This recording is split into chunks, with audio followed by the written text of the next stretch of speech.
I had a pretty good childhood life. I'm one of 12 siblings. I got 4 brothers and 7 sisters. I grew up with the rest of the kids. We had nothing. We thought everybody was in the same category, but until I went in the service, I had no hobbies. I didn't play no ball, no baseball, or no nothing, because I started helping my father cut wood when I got old enough to be on the end of a crosscut saw. My dad worked us to death, but he was a very strict individual, so I'm glad he was that away today because I turned out pretty good. One of the reasons why I joined the Marines, because I was going in the Air Force, but their office wasn't open that day. So I joined the Marine Corps. And the second reason is you couldn't get a job back in 1952, 53. There was just none available. Nothing. You couldn't buy a job.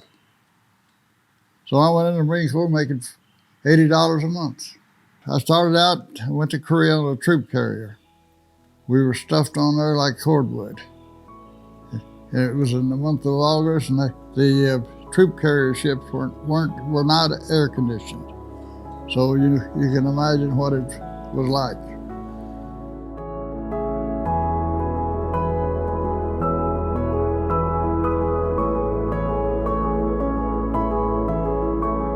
I guess about 1958 when I married my wife, Shirley Ann. Probably one of my fondest memories. I met her at a country western place in Bellefonte, California. We were married for 52 years. I had the right wife. Every woman's not couldn't be a military wife. It takes a special woman to be a wife of a military person. I still miss her today, even though I've got a good one now. She supports me in everything I do, and I support her. Both my wives have supported me 100% because I supported them the same amount.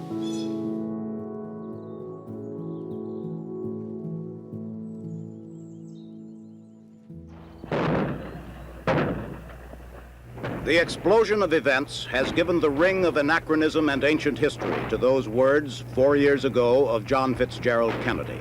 These are U.S. soldiers fighting on Vietnam's front lines. They are giving their lives. They are not just giving their advice. To a degree never foreseen by Kennedy, we hold the destiny of Vietnam in our hands, and it holds ours.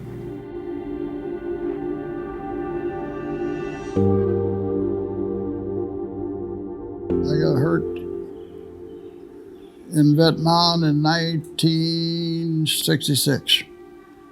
I was in a convoy of trucks that got blew up with a command detonated mine.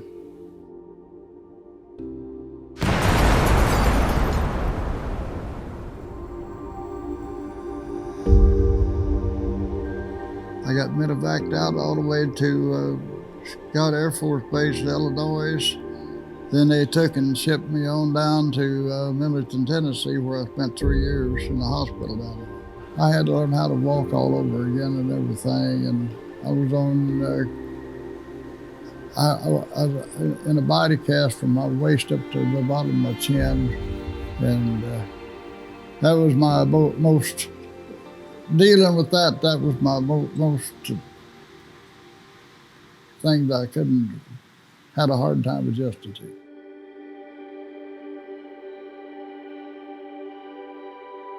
I thought I was going to take it easy for a while, but I was used to being on the move and everything.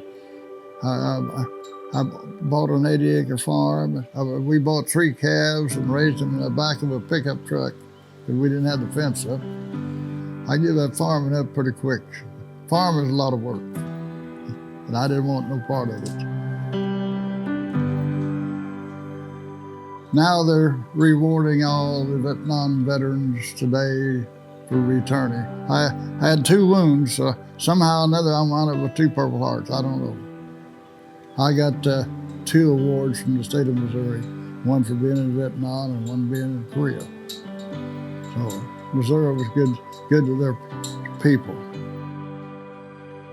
What was my hobby now? Fishing.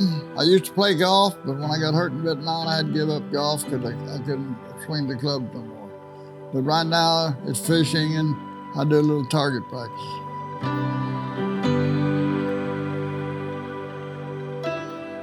The service was good to me.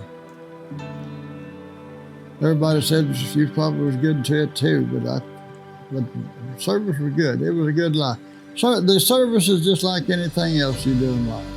It's whatever you want to make out of it.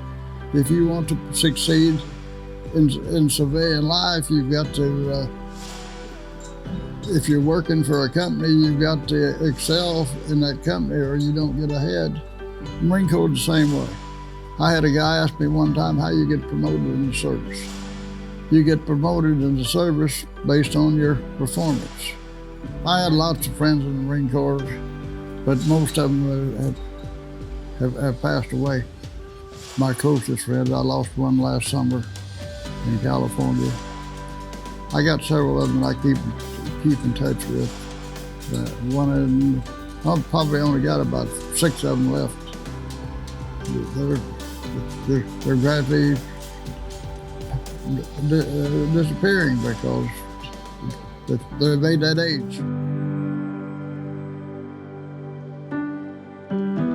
Faith has played a great part in my life. Without faith, you're not much of anything. With God and everything, you've got a purpose in life because He's going to see that you've got a purpose.